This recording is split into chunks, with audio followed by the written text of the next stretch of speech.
Izin pimpinan menambahkan, yang terhormat Profesor Sufmi Dasko, yang terhormat juga Pak Adis Kadir, Pak Cucun. Perkenalkan, nama saya Aji Prakoso.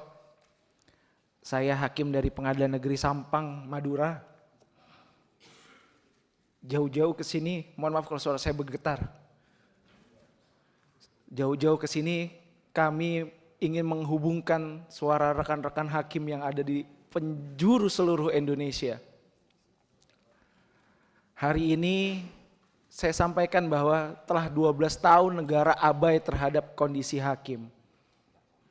Tidak hanya bicara soal kesejahteraan yang terabaikan, ada juga hak-hak lain yang tidak dipenuhi oleh negara. Salah satunya adalah hak keamanan, hak atas jaminan keamanan.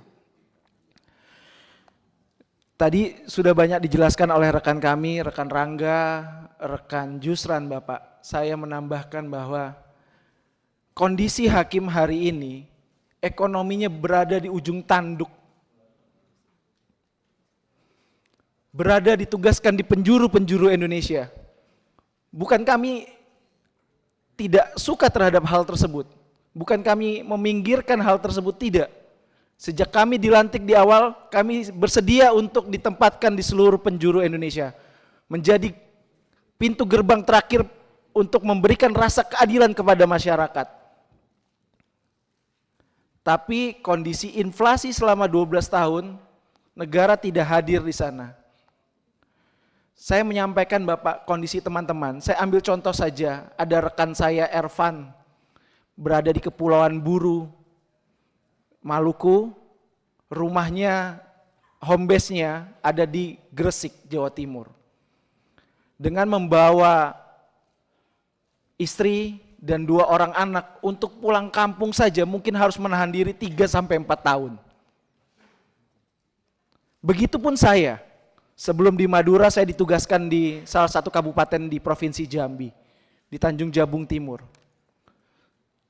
Orang tua istri saya meninggal, Pak. Kami tidak bisa hadir di pemakamannya. Dan ini tidak cerita saya saja. Ini cerita rekan-rekan saya yang lain juga seperti ini. Memang di dalam persidangan kami sering disampaikan, saudara yang mulia, pimpinan majelis hakim yang mulia. Tapi pada prinsipnya kami juga seorang manusia biasa.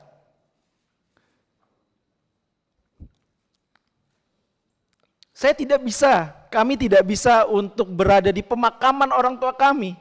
Saya harus menghibur istri saya karena orang tuanya meninggal. Ya orang tua saya juga. Dan menyampaikan permohonan maaf bahwa kita tidak bisa pulang ke Denpasar pada saat itu.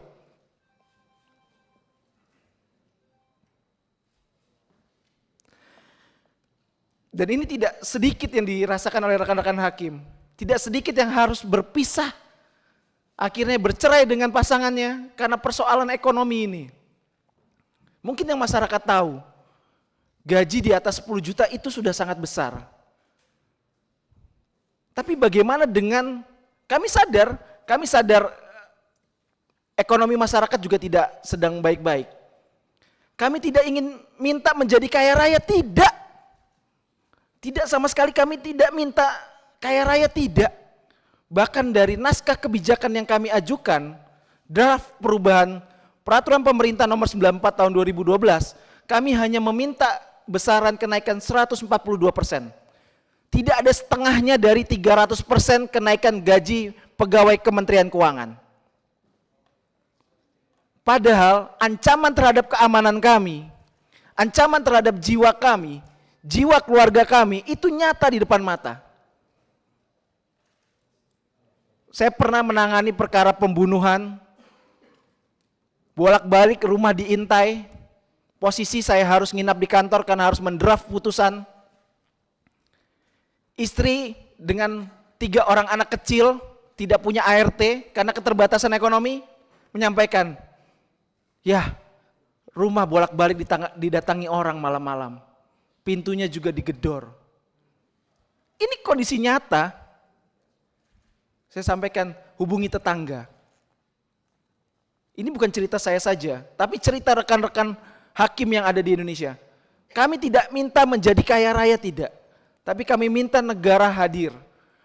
Makanya ketika Pak Prabowo dalam beberapa kesempatan, Bapak Presiden terpilih yang terhormat, dalam berbagai kesempatan menyampaikan akan memperhatikan kesejahteraan hakim, ini bagaikan oase di padang gurun.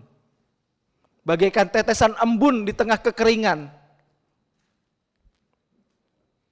Insya Allah apa yang kami sampaikan ini kami yakin akan direspon positif oleh Bapak Prabowo Subianto dan akan disampaikan oleh bapak-bapak anggota dewan yang terhormat. Ini kondisi yang nyata, jaminan keamanan negara terhadap hakim tidak ada. Kemudian kesejahteraannya 12 tahun terpinggirkan. Hakim itu di sebuah pengadilan adalah core bisnis utama. Tanpa adanya hakim, pengadilan bisa bubar. Itulah kekuasaan yudikatif. Tapi realitanya Bapak, hakim dengan masa kerja 0 tahun atau nanti adik-adik kami yang akan dilantik jadi hakim di tahun depan, itu penghasilannya akan lebih rendah dari arsiparis, peranata komputer. Itu akan lebih rendah. Padahal hakim adalah garda terdepan bagi pencari keadilan.